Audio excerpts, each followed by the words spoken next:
नमस्कार दोस्तों, voice of Narayanpur news channel में आप सभी दर्शकों का स्वागत है। मैं मोहम्मद जमील कमर। आज जो चर्चा करने के लिए जा रहे हैं वो पंचायत चुनाव को लेकर है।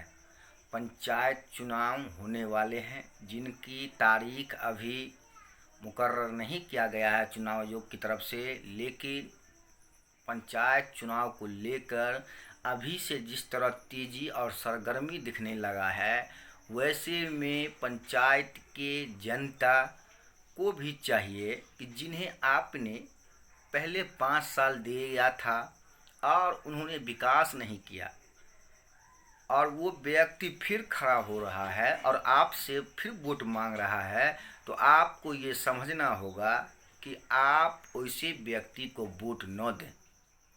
5 साल जब उन्होंने कुछ नहीं किया, तो क्या ये आने वाले चुनाव में जो अपना मतदान दीजिएगा, क्या वो फिर आपके लिए खरा उतरेगा? ये आपको और पंचायत के एक एक जनता को ये सोचना होगा और समझना होगा कि जो लोगों को आपने पिछले वर्ष अपना मतदान दिया था कि ये व्यक्ति हमारे दुख मुसीबत पंचायत के काम या कोई भी कार्य के लिए सबसे पहले खड़ा होगा, क्या वो खड़ा हुआ?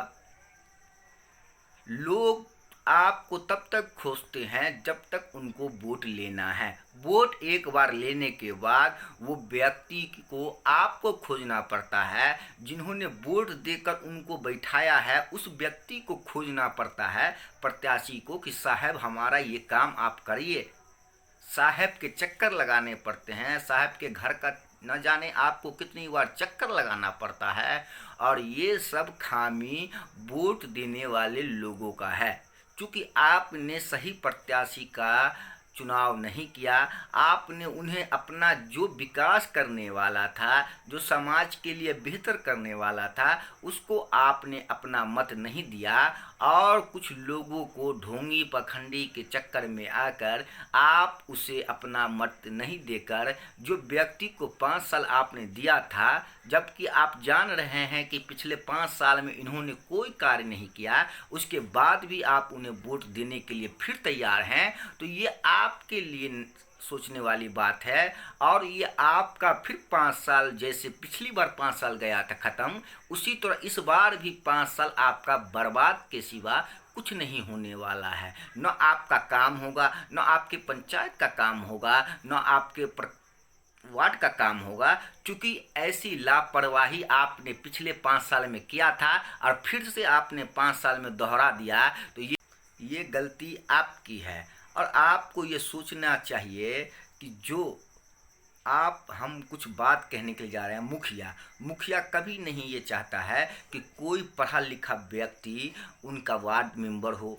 क्योंकि पढ़ा लिखा व्यक्ति कोई वार्ड मेंबर बनता है तो वो मुखिया से हिसाब करेगा। उसके वार्ड में अगर किसी की कोई आपत्ति है तो वो पढ़ा लिखा व्यक्ति उनसे सवाल करेगा, उनसे हर चीज़ का हिसाब मांगेगा। इसलिए कोई मुखिया होता है वो कतई नहीं चाहता है कि वो वार्ड मेंबर पढ़ा लिखा और समझदार व्यक्ति हो। इसीलिए वो जाहिल व्यक्ति को चुनते हैं, क्योंकि न वो पढ़ सकता है, और जहां उनसे सिग्नेचर, जहां उनसे अंगूठे की ज़रूरत है, वो मुखिया बिना सोचे समझे अंगूठा वार्ड सदस्य लगवाता है। और ये पिछले 5 साल में आपने देखा होगा कि जो जाहिल व्यक्ति है उसके लिए दस्तखत या अंगूठा लेना मुखिया या किसी भी प्रतिनिधि को कोई दिक्कत नहीं होता है, सिवाय 1000 रुपया दिया और दस्तखत करवा लिया, 5000 रुपया दिया और दस्तखत करवा लिया।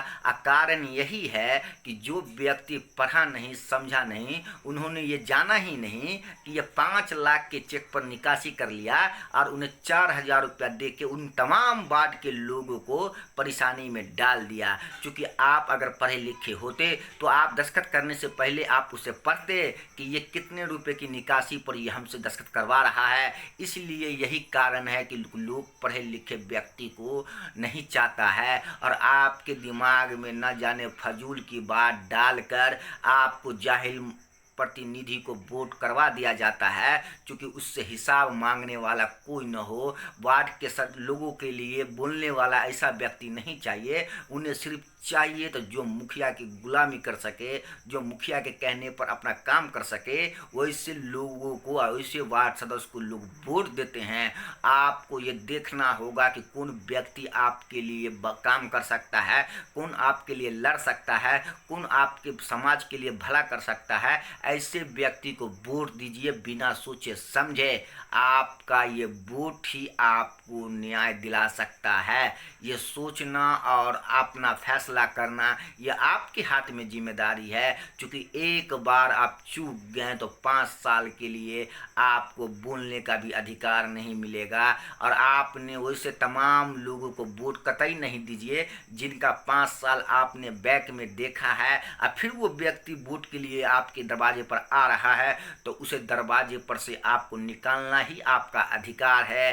क्योंकि वोट उसी व्यक्ति को दीजिए जो पढ़ा लिखा हो, जो आपके लिए लड़ सके, आपके वार्ड के लिए लड़ सके, ऐसी जरूर जो आपके लिए लड़ सके, जो आपके वार्ड के लिए विकास कर सके, जो आपके लिए न्याय के लिए अधिकारी के पास जा सके, अब बिना सोच समझे हर व्यक्ति की मदद कर सके, विकास के लिए हर आदमी से हिसाब कर सके, ऐसे व्यक्ति को ही आप अपना मतदान दें। और यही आपकी जिम्मेदारी है। क्योंकि आप एक बार चूक गए तो 5 साल तक फिर आपको पछताने के सिवा और कुछ नहीं रहेगा।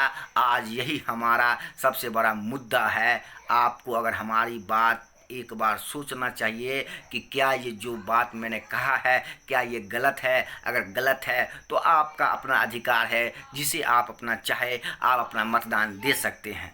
धन्यवाद।